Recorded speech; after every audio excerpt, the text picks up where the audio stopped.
Your true legacy isn't in followers.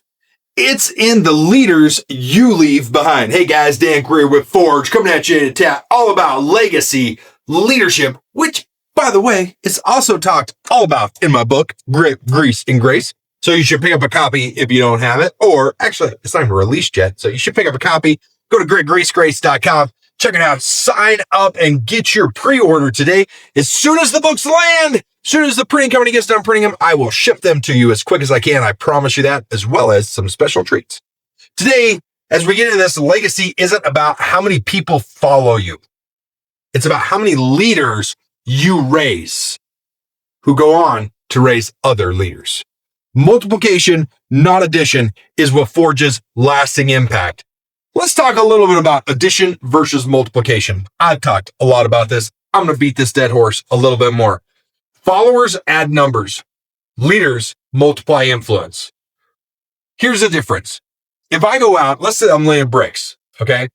And let's say that I'm the only one laying bricks. Tink, tink, tink, mix up some more mortar, throw it on the wall. I'm laying bricks.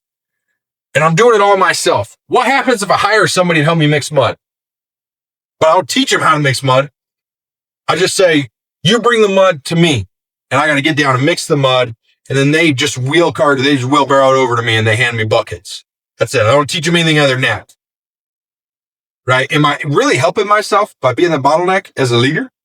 No, but we do this crap all the time to ourselves. We get out there and we say, hey, I need you to do this. How come you don't know how to do this? We never taught people how to move forward. We created a bottleneck for ourselves because we don't understand. We don't think anybody else can do it as good as we can. That is like the leader's biggest problem is we don't think anybody else can do it as good as we can. And they probably can't, but you know what? That's okay. That's okay. To begin with, they're going to suck at it, but they'll get better, right? Now, what happens if I go out and I teach that person to mix mud? And then he gets good at that. And I go, hey, come lay some bricks with me. And then occasionally I teach him how to lay bricks. And now all of a sudden he's laying bricks as fast as I'm laying bricks. And I hire somebody else to mix mud. And that guy mixes mud for 2 people. Okay. And then he goes, hey, come up here. And he teaches him how to start laying bricks once in a while. Then we hire another guy to start mixing mud. Now we got him mixing mud for 3 people laying bricks. Right. And now both those people take somebody and they teach them how to lay bricks. Now we got to hire somebody else to mix mud because we're mixing mud for too many people and he can't keep up. So now the mud mixer's teaching somebody else how to mix mud. Right now we got 2 mud mixers. We got 6 bricklayers. What happens? Do I have to even be there to lay bricks? As a leader, no, I don't. I don't have to be there. That's what multiplication does instead of addition.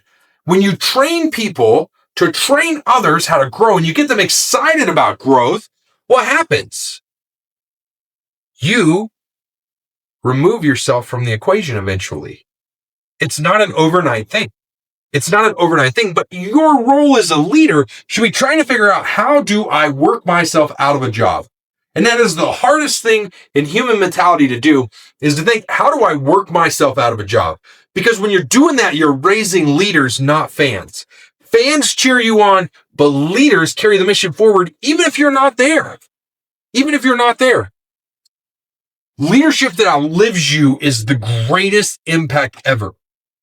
It's what keeps moving long after you're gone. And that's why I say, as a leader, you should be thinking every day, how do I work myself out of a job? Right? And here's the ripple effect. A leader you raise today can influence generations to come tomorrow.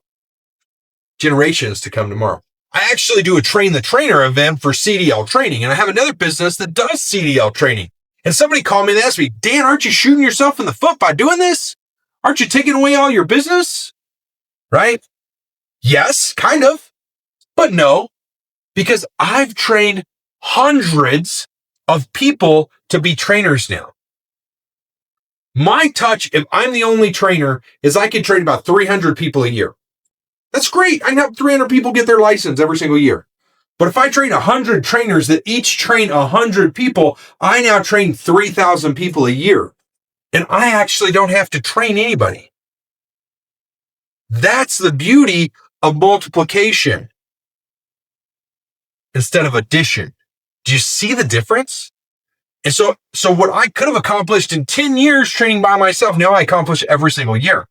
That means that I can touch more people, go further, and move further in 10 years than I could have. Right? I can do that in 1 year instead of what I could have done in 10 years. Guys, if this fires you up, grab Grit, Grease, and Grace. It's all about forging leaders who multiply impact.